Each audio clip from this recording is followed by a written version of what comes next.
Empecemos, estimado John Beaver, con el tema de la monetización de activos, la venta del Banco del Pacífico, concesión de la administración de CNT y fusión Petroamazonas Petroecuador. Por favor, adelante.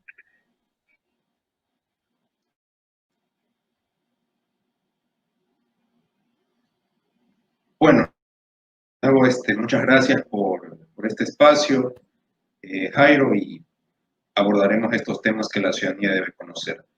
Efectivamente, pero para comprender y antes de pasar a la monetización de activos, primero hay que comprender el panorama actual desde una perspectiva política, económica y social. ¿Por qué digo esto? Porque cuando un funcionario público, o en este caso un presidente de la República, llega al poder, lo que tiene y lo que siempre traza como alineamientos, objetivos, metas, etcétera, son para tener esta hoja de ruta como tal, que es el Plan Nacional de Desarrollo, con la cual puede efectuar las políticas públicas en todos los órdenes de la administración, para darle un horizonte como tal y que pueda cumplir con lo que prometió en campaña, con su visión de la sociedad y también para aportar con soluciones para las principales problemáticas de la sociedad en sí.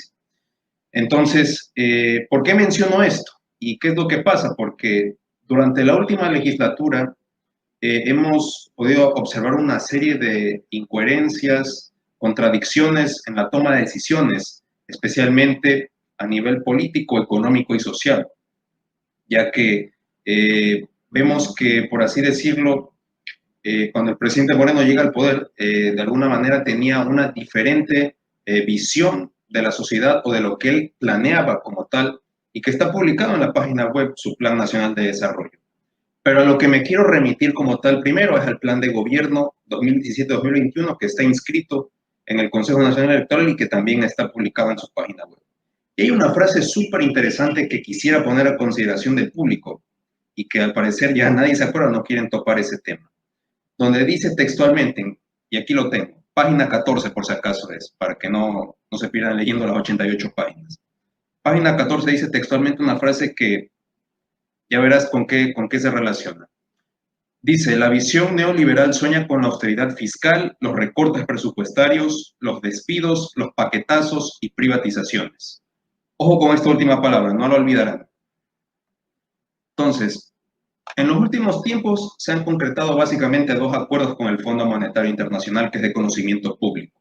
El que se efectuó en marzo de 2019 y el que se anunció con bombos y platillos como un acuerdo histórico, que es el que se dará a conocer recién a fines de septiembre y que fue lo que abordamos la semana pasada.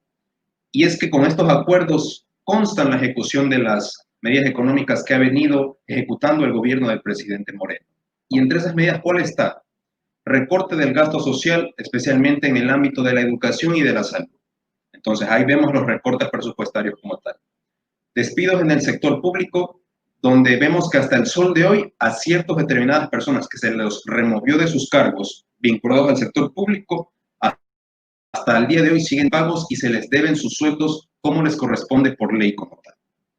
¿Qué otras medidas tenemos? También está la liberalización del precio de los combustibles, que dicho de otro modo, también equivale al tema de la eliminación de los subsidios, que fue un tema principal y que desató las revueltas de octubre del año pasado.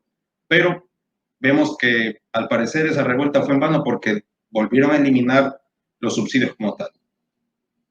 Tenemos también el pago anticipado de los bonos Global 2020 durante el peor momento de la pandemia, que fue un tema bastante polémico, donde estaba involucrado ahí el ministro de Finanzas, que es el que coordina estos acuerdos con los organismos multilaterales.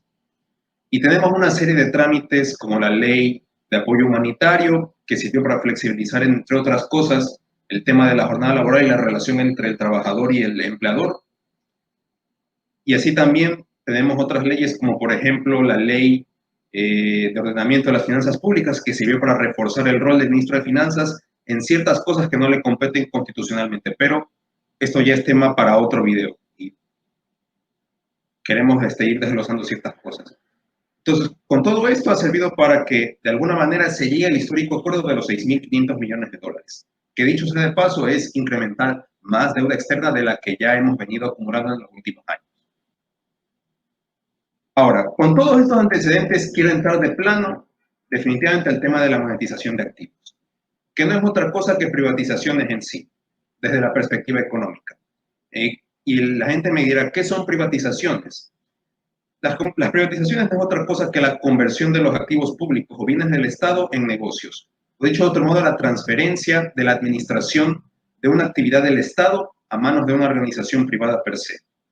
Y en estos días o en estos tiempos, los temas que más debate han generado está el tema de la venta del Banco del Pacífico, la concesión de la Corporación Nacional de Telecomunicaciones CNT, la fusión de Petroecuador con Petroamazonas, que tiene mucho que ver con el tema de la administración de las refinerías y que un tema que ha sido bastante llamativo en el tema del sector petrolero ha sido la licitación que va a entrar a partir de enero del próximo año, que va a pasar a manos privadas el tema de la administración de la refinería de Esmeraldas como tal. Y así tenemos otros ejemplos de empresas estatales, pero me quiero enfocar en estos tres para ponerlo a consideración de la ciudadanía. Pero antes de pasar a eso, existe una terrible confusión por parte de las autoridades gubernamentales porque alegan abiertamente que este programa, denominado pomposamente monetización de activos, servirá para que las empresas del Estado puedan ser más rentables. Y esto es algo terrible porque las empresas de un Estado dan servicios públicos y por lo tanto no buscan fines de lucro. Es suficiente con que den buenos servicios públicos, eficientes y de calidad. Y aquí ya me quiero ir directamente al plano jurídico, porque según la norma constitucional en el artículo 314 de la Constitución del Ecuador establece claramente que el Estado es el responsable de la provisión de los servicios públicos, esto es saneamiento, agua potable, infraestructura, vialidad, telecomunicaciones, entre otras cosas. Y que dicho sea de paso, es importante porque esto le sirve al Estado para poder regular el mercado y establecer reglas del juego como tal, dentro del ámbito de la ley, como lo dice la misma norma constitucional. Entonces, con todo esto ya quiero ir directo al primer tema que es bastante controversial y llamativo, que es la venta del Banco del Pacífico, cuyo proceso de venta ha sido considerado prácticamente un secreto de Estado. Esto recién se dio a conocer a mediados de agosto de este año por medio de las acciones de dos consejeros del Consejo de Participación Ciudadana que pidieron información sobre este tema hacia al presidente del directorio de la Corporación Financiera Nacional, que es el ente que es el encargado de administrar como tal el Banco del Pacífico. ¿Y qué es lo que pudieron averiguar estos señores? Básicamente, en una entrevista que dio Roberto Dunn ante los medios y que también salió publicado ahí por parte de estos consejeros, decían de que básicamente la información con respecto a la venta del Banco del Pacífico era prácticamente confidencial, con resolución 068-2019, emitido el 8 de julio del 2019, y que no se puede revelar esta información. ¿Y qué es lo que dice el presidente del directorio de la CFN para justificar la confidencialidad de este trámite, de este proceso como tal? Él se ampara en la LOTAI, que es no otra cosa que la Ley Orgánica de Transparencia e Información como tal. Y menciona los artículos 17 y 18 de esta ley. Y uno de esos, que es el artículo 17, dice que básicamente solamente se establece como documentos que sean de carácter reservado aquellos que sean dictaminados por el Consejo de Seguridad Nacional, que ya sea por razones de defensa nacional, razones o cuestiones vinculadas al ámbito de inteligencia militar, fondos de uso o para el tema de la defensa nacional, entre otras cosas. Y dicho sea de paso, o sea, la CFN es una institución pública vinculada al tema del sector financiero nacional. Entonces, la ley que rige para las instituciones financieras del Estado es el Código Orgánico Monetario y Financiero, donde no hay ninguna norma que pueda justificar que sea de estricta confidencialidad este tema de la venta del Banco del Pacífico, que es un bien público del Estado. Pero sigamos con la justificación que ha dicho el señor Roberto Dunn, el director de la CFN. También se ampara en el artículo 18 de la LOTAI. ¿Y qué dice el artículo 18 de la LOTAI? Establece de que por un periodo de 15 años podrá establecer permanente el plazo de confidencialidad y que solamente un mandato del Consejo de Seguridad Nacional puede revocar esta puede levantar como tal la confidencialidad en sí. Pero vemos que este Consejo de Seguridad Nacional básicamente está vinculado al tema de la función ejecutiva junto a otros entes que de alguna manera son los que tuvieron que ver con esta toma de decisiones.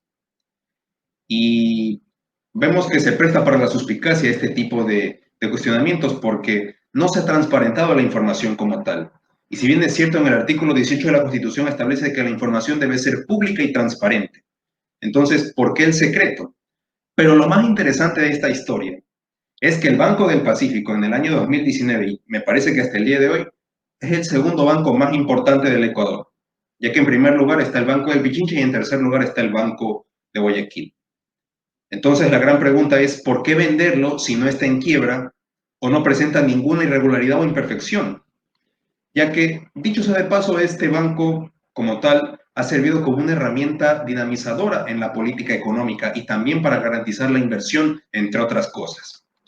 Y vemos que desde cierto punto de vista no se puede vender al Banco del Pacífico porque tiene que haber, conforme a la norma constitucional, banca pública, banca privada y banca comunitaria como tal, que además se la utiliza para regular el mercado y que es considerada patrimonio nacional. Entonces, esto implicaría una violación a la norma constitucional, que no es otra que la del artículo 338, donde establece básicamente de que el Estado tiene que generar ahorro interno y que ese ahorro interno es fuente de inversión productiva. Vale recalcar también que el Banco del Pacífico posee, y aquí voy a dar cifras que no me las estoy inventando, sino que están publicadas en la fuente, que están publicadas en la Superintendencia de Bancos a julio de este año. Entonces, ¿cuáles son los datos interesantes para comprender esto? Que el Banco del Pacífico posee una cartera de crédito valorada en 4.068 millones de dólares. También posee activos valuados en 6.224 millones de dólares y depósitos del público valuados en 4.423 millones de dólares. Entonces, hasta el sol de hoy se ha hablado de este tema y que sigue siendo un secreto de Estado y que lastimosamente se presta para la suspicacia y se presta también para generar, por así decirlo, un ambiente de desconfianza por parte de la población porque, insisto, el banco es un bien público como tal. Este es el primer tema y este es el primer proceso controversial. Ahora voy al segundo.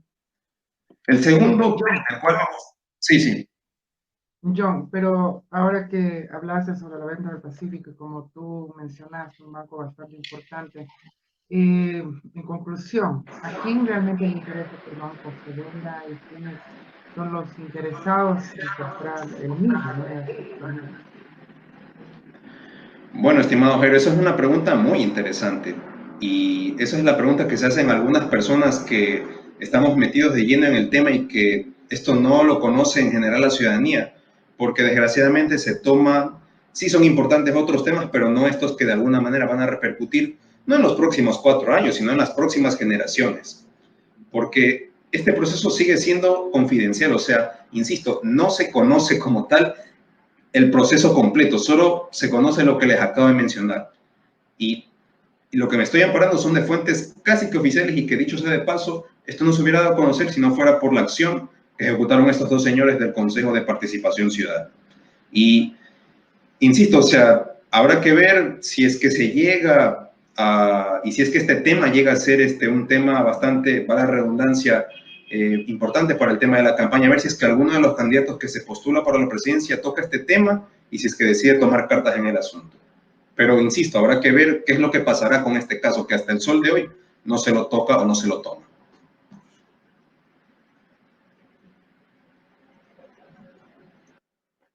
Jairo, no te oigo el audio. Ya, muy bien. Te decía, perfecto, que puedas continuar, por favor, con el siguiente tema. Claro. Sí, efectivamente. El segundo tema que quería topar era el tema de la fusión de Petroamazonas con Petroecuador. Bueno, en el sector petrolero esto también es un tema que ha venido, por así decirlo, en evolución y a pasos lentos, porque de esto se hablaba desde el año 2000, desde finales del 2017 y durante el transcurso del año 2018. Y Creo que la persona que conoce mejor estos temas, y que los ha venido tratando, ha sido el doctor Augusto Tandazo, que ha dado unos análisis interesantes, así como otras publicaciones de ciertos analistas que también han hecho un balance interesante del tema petrolero que merece ser tomado como tema internacional y para el debate público. Pero yendo al plano de la fusión de Petroecuador con Petroamazonas, cuando se escucha que se va a fusionar estas dos entidades públicas como tal, uno diría, bueno, si se van a fusionar, quiere decir que se van a optimizar los recursos y eso va a generar como que un ahorro para el Estado. Pero lastimosamente la realidad es otra, porque según el propio exministro Carlos Pérez García, que fue el primer ministro de Energía y Recursos Naturales No Renovables de la actual administración, alegó en el año 2019 que esto le costaría al Estado la fusión de Petroecuador con Petroamazonas 20 millones de dólares hasta diciembre del 2020, o sea, ya mismo. Además que esta fusión estaría a cargo de una empresa extranjera como tal, que había sido firmada mediante decreto ejecutivo 723 y que está publicado en el registro oficial. Sumado al hecho de que la concesión de las administraciones de las refinerías hidroeléctricas o determinadas empresas vinculadas al sector petrolero pasarían a manos del sector privado. Que dicho sea de paso, hay que ver cuáles son, porque tampoco se ha esclarecido mucho cuáles van a ser.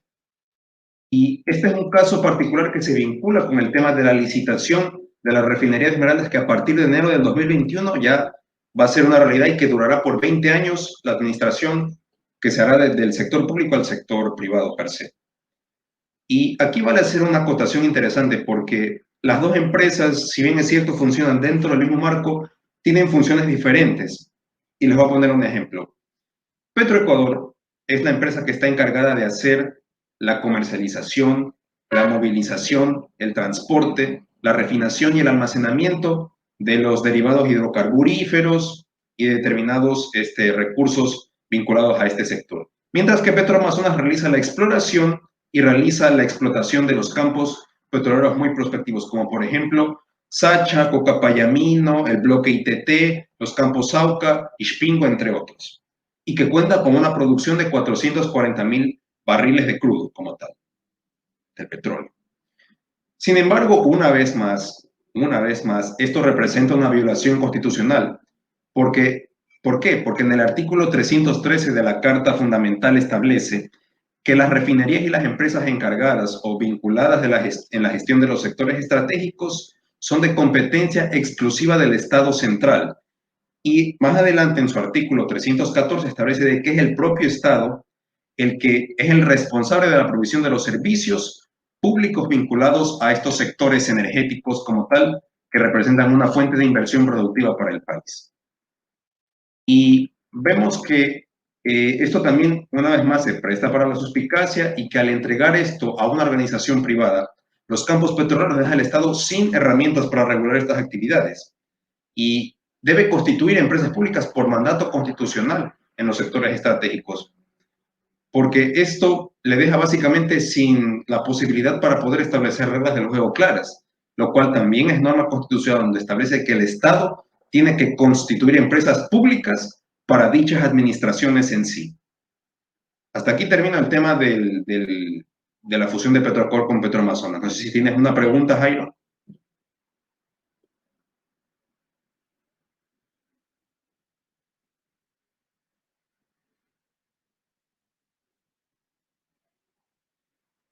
¿No? Bueno, voy a proceder entonces al siguiente tema que es con el que ya voy a cerrar esta parte del análisis del tema de los activos del Estado.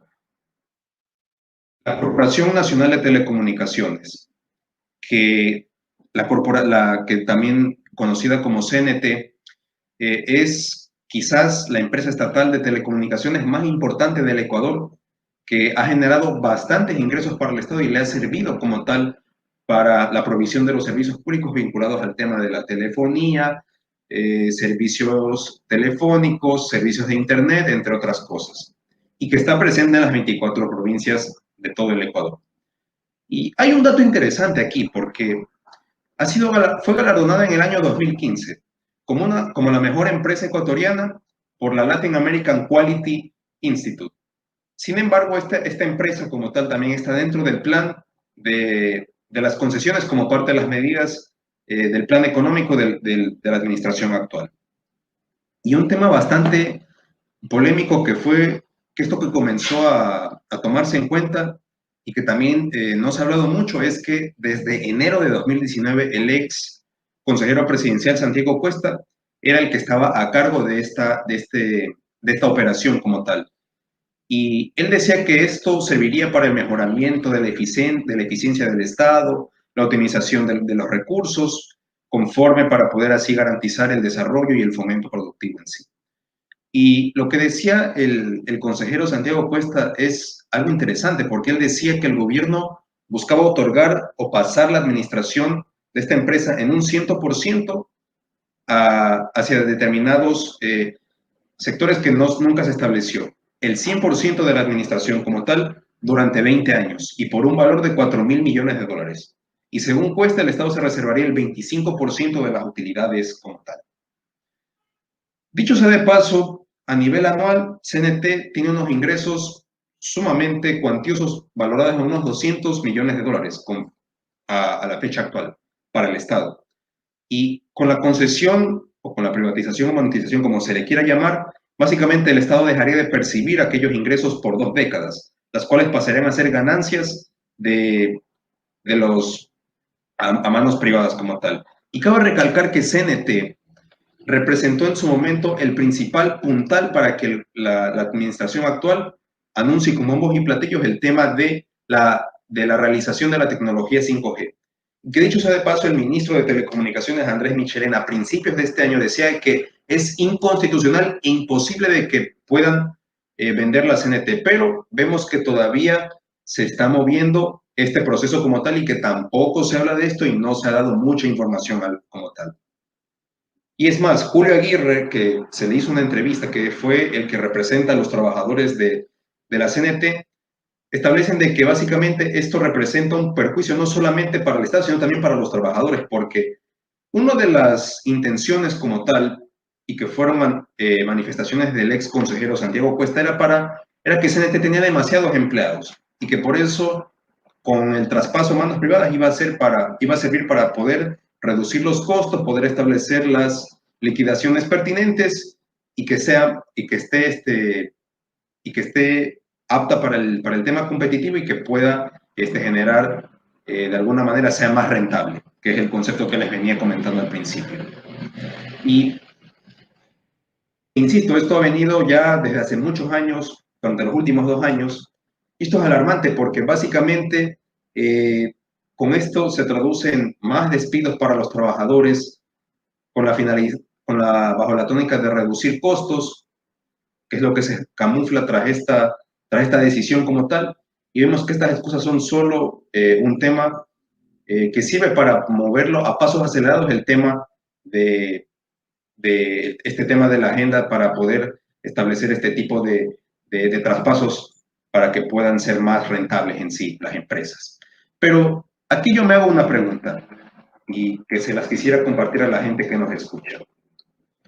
Si realmente CNT le está haciendo muy costoso mantener a todos sus empleados, que son 7.114 según la última cifra que revisé, al año 2019, ¿por qué no mejora el Estado poder realizar una homologación de salarios o reducir la nómina para que así sean acciones menos castigadoras para el empleo y menos castigo para los ingresos del Estado como tal?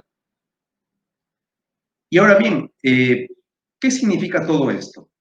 Todo esto forma parte y está vinculado indirectamente al tema de las negociaciones que se han venido con el Fondo Monetario Internacional y que tienen que ver con lo que les mencioné al principio, recortes en el gasto social, y que esto me recordaba mucho un tema que veíamos en economía política.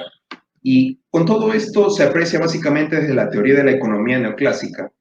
Básicamente con esto se da a entender que el Estado es un pésimo administrador, que esto representa fallos para el mercado, fallos para la competitividad, y que esto tiene que ser mejor garantizado en un mercado libre y competitivo para que pueda haber un libre juego de la oferta y de la demanda como tal. Perfecto, pero lastimosamente esto está sujeto a normas constitucionales, me refiero estrictamente al marco legal, que lastimosamente esto si se lo llega a aplicar al 100%, que ya está a pasos agigantados, va a generar, como insisto, los despidos, va a generar menos ingresos para el Estado se quedará sin menos herramientas para poder dirigir su política económica o poder garantizar servicios públicos para la gente. Todo se lo podría, por así decirlo, mercantilizar y que no haya, por así decirlo, garantía de los derechos que están contemplados no solo en la Constitución, sino también en los acuerdos internacionales. Y lo curioso de todo esto es que estas privatizaciones que han venido durante la última administración no responden a una lógica económica, ya que sería absurdo el siquiera considerar privatizar una empresa pública que sí genera ganancias para el Estado y hacer estas en lugar de formar parte de los ingresos fiscales, que dicho sea de paso, contraviene contra lo que representa la administración pública en sí, que tiene que satisfacer las necesidades de los ciudadanos con políticas públicas de calidad, eficientes y buenas.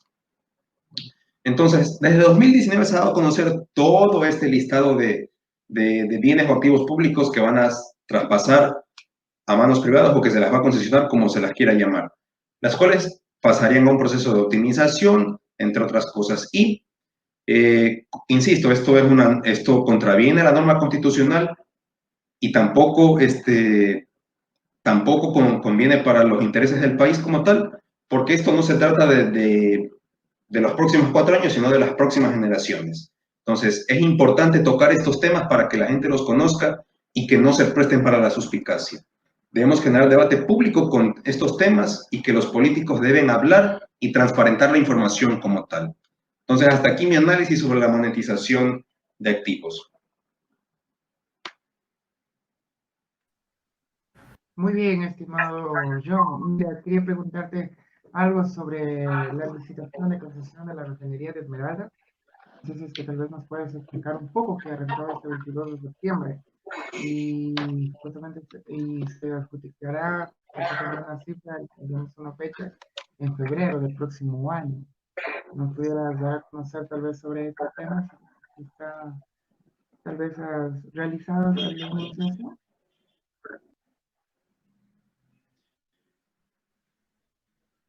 Bueno, Jairo, el tema de la licitación.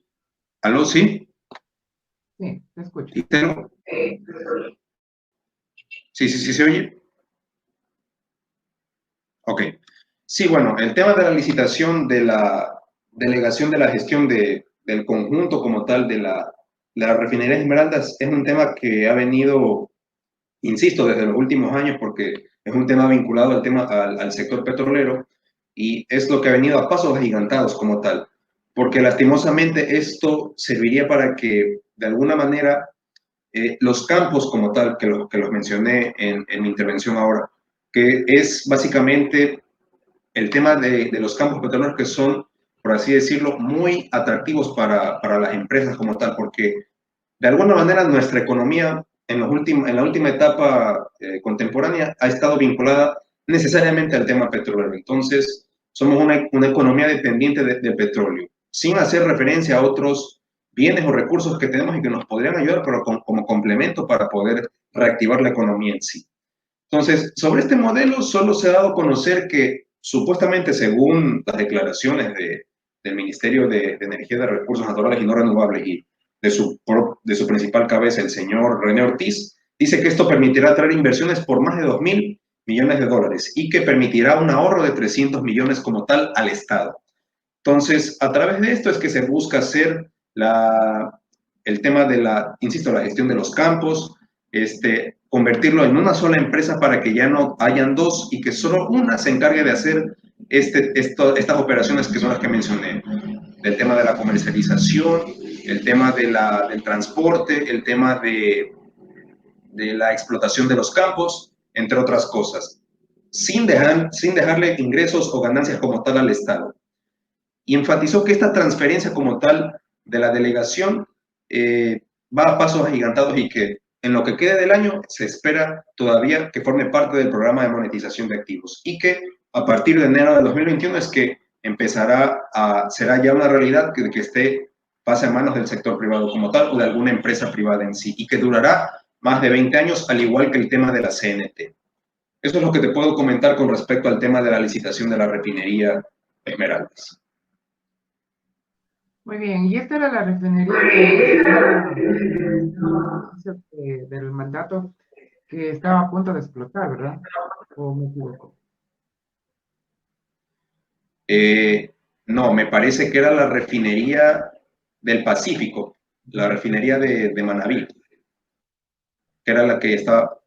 Creo que era una de estas, si mal no recuerdo, que incluso el presidente de la República en su momento fue a visitar y dijo que iba a explotar la refinería, pero hasta el sol de hoy hay alguna explosión y que según los análisis que ha hecho el doctor Tandazo, hasta el sol de hoy no se le han dado las herramientas necesarias para que pueda la empresa funcionar como debe ser. O sea, la han dejado como que sin recursos como tal para que pueda garantizarse un buen desarrollo o que sirva como fuente de inversión productiva en sí. Qué maravilla. Estimado John, agradecer por tu investigación, por compartir tus conocimientos con nosotros en este programa, que es tu programa. John Beaver, ¿qué temas podemos pensar para la siguiente semana? ¿Tienes en mente alguna otra vez? Bueno, habrá que ver qué nos deja la política y las noticias, ¿no? Porque el Ecuador es un país de Ripley, estimado Jairo. O sea, cada día podemos hablar de 1 millón de temas. O sea, el mundo de hoy no es el mismo de ayer y no será el mismo mañana. Cada semana tenemos una diferente realidad y diferentes, o como decía el propio ministro de Finanzas en su momento, la realidad superó la legalidad como tal. Entonces, habrá que ver qué decisiones o qué temas se prestan para el debate público y Y podamos analizar en estos espacios.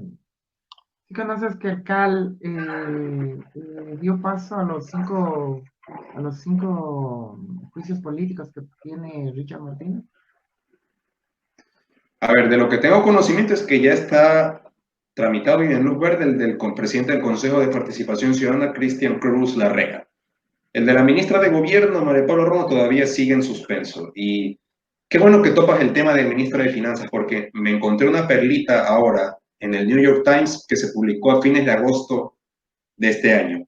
Y mira lo que dice el New York Times, para que la gente se entere. Dice de que parte de las decisiones como tal, o para este proceso de elección para el nuevo presidente del Banco Interamericano de Desarrollo, que es el principal asesor de Trump, que ahora va a dirigir esta institución multilateral.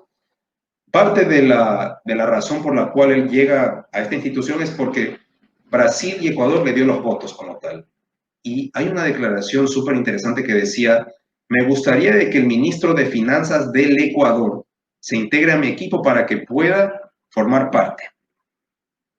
Entonces, ya vemos de que para octubre, y esto también lo dice Marco Flores y lo dijo en Radio Majestad, perdón, lo dijo en Radio Pichincha, decía que el ministro de Finanzas ya para octubre ya estaría básicamente, tiene empleo en el Banco Interamericano de Desarrollo. O sea, va a ser lo mismo que pasó con María Fernanda Espinosa cuando se le inició el juicio político y se hizo presidenta de la Asamblea General de la ONU.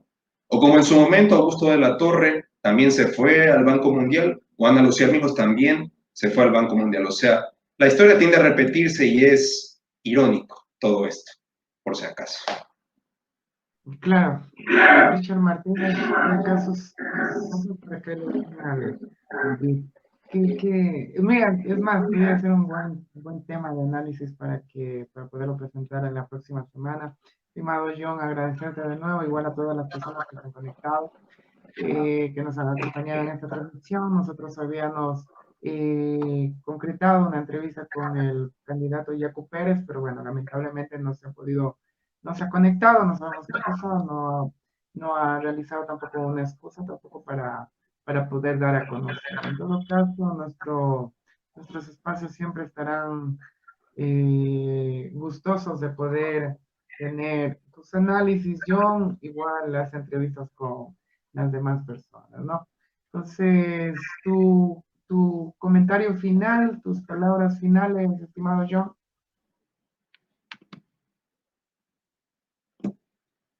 Bueno, en conclusión, hay que entender que, hay que entender que la inversión extranjera privada no es mala en sí. La cuestión radica es en para qué se hará, con quién y por qué, y si es que conviene a los intereses nacionales, más no intereses particulares, porque en todo país deben existir empresas públicas, privadas y mixtas que generen ahorro interno y que prioricen más que nada la inversión nacional en sí.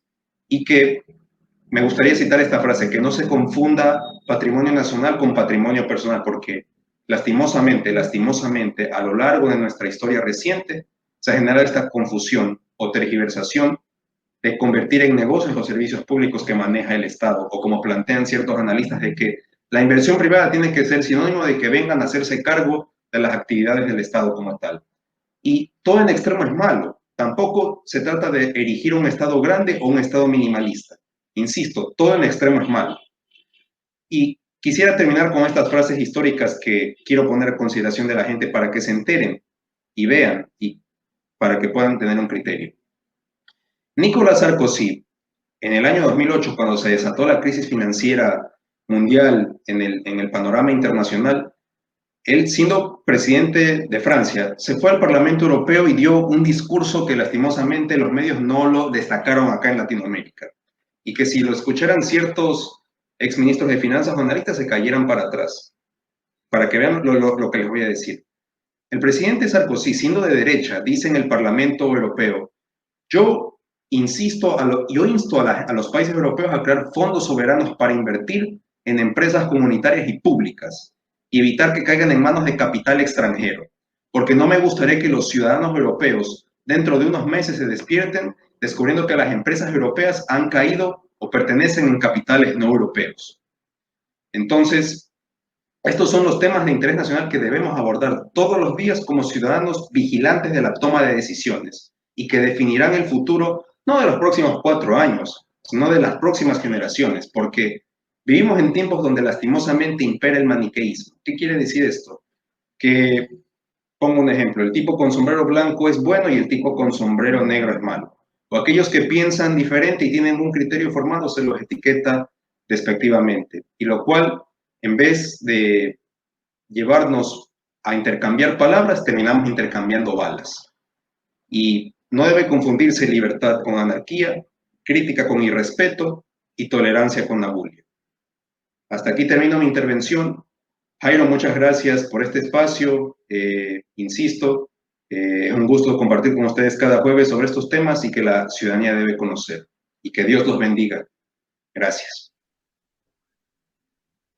Gracias a ti, John. En verdad, cada vez se ve, no sé, bueno, yo felicitarte, John, aquí, hablo públicamente por tu preparación, por todo este tiempo que tú das para poder realizar estos tipos de análisis y opinión en base de investigación responsable. Como agradecí anteriormente a todas las personas que se han conectado, tengan todos ustedes un buen resto del día.